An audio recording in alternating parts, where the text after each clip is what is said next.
Hi friends, இன்றைக்கி நம்ம சுவையான நாட்டு பாவக்காய் குழம்பு கசப்பு கம்மியாக எப்படி வைக்கிறதுன்னு பார்க்கலாம். நான் ஃப்ரெஷ்ஷாக ஆற்று ஓரத்தில் கொடி ஏறி இருக்கிற இடத்துல போயிட்டு பாவக்காய் செடியை தேடி அதிலிருந்து பாவக்காவை பறித்து எடுத்துக்கிட்டேன். இதில் எந்த விதமான பூச்சிக்கொல்லி எதுவும் அடிக்காத தானாகவே வளர்ந்து காய் காய்ச்சதுலேருந்து பறித்து எடுத்திருக்கேன். நமக்கு நீட்டாக நமக்கு இருக்க பாவக்காய் பார்த்திங்கன்னா விளைய வைக்கிற பாவக்காய். இந்த மாதிரி பாவக்காய் வயலில் ஓரத்தில் கிடைக்கும். இதை நல்லா கட் பண்ணி எடுத்துகிட்டு அதில் இருக்க விதையெல்லாம் எடுத்துக்கிட்டு அது தேவையான அளவுக்கு வெங்காயமும் பூண்டு தக்காளி கருவேப்பிலை எல்லாத்தையும் ரெடி பண்ணி வச்சுக்கலாம். பாவக்காவை அதனுடைய விதையோடு போட்டோம்னா பொரியல் பண்ணும்போது மட்டும்தான் நல்லாயிருக்கும். குழம்புல போட்டோம்னா நறுக்குன்னு நம்ம சாப்பிடும்போது கம்ஃபர்டபுளாக இருக்காது.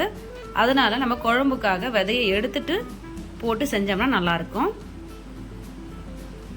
தேவையான அளவுக்கு ஒரு கடாயில் வேர்க்கடலை எண்ணெய் ஊற்றிட்டு அது கூடவே கடுவையும் ஆட் பண்ணிவிட்டு நல்லா கடுகு பொரிஞ்சு வந்ததுக்கப்புறமா அது கூட கட் பண்ணி வச்சுருக்க வெங்காயத்தை ஆட் பண்ணிக்கலாம்.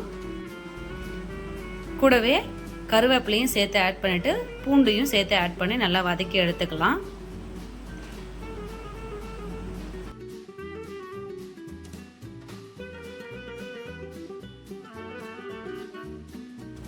இந்த மாதிரி பொன்னிறமாக வந்ததுக்கப்புறமா தக்காளியை போட்டுட்டு நல்லா வதக்கி எடுத்துக்கலாம்.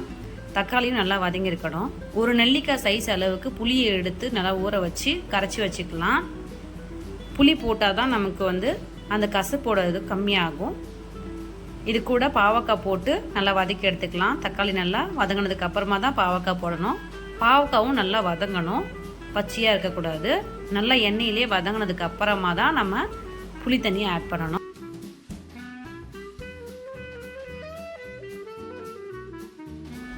நல்லா பாவக்காய் வதங்கினதுக்கு அப்புறமா தேவையான அளவுக்கு உப்பு அது கூடவே சேர்த்து வதக்கிக்கலாம்.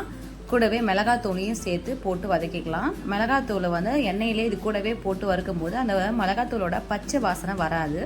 அதனால் இந்த எண்ணெய் கூடயே நம்ம போட்டு ஒரு வதக்கிடலாம். அதுக்குன்னு நம்ம தீ அதிகமாக வச்சுட்டுனா மிளகாத்தூள் தீஞ்ச மாதிரி ஸ்மெல் வரும். மீடியம் ஃப்ளேமில் வச்சுட்டு அதுக்கப்புறமா நம்ம லைட்டாக போட்டு வதக்கினதுக்கு அப்புறமா நம்ம தண்ணி ஊற்றிட்டு அப்புறமா தான் நம்ம ஹை ஃப்ளேமில் வச்சு நம்ம கொதிக்க விடலாம். புளி தண்ணி தேவையான அளவுக்கு போட்டு ஆட் பண்ணிவிட்டு தேவையான அளவுக்கு தண்ணி ஆட் பண்ணி நல்லா கொதித்து வந்ததுக்கப்புறமா நம்ம ஃப்ளேமை ஆஃப் பண்ணிவிட்டு குழம்பை இறக்கிடலாம். இந்த வீடியோ உங்களுக்கு பிடிச்சிருந்தால் லைக் பண்ணுங்கள், ஷேர் பண்ணுங்கள், சப்ஸ்கிரைப் பண்ணுங்கள். Thank you friends. அடுத்த வீடியோவில் பார்க்கலாம்.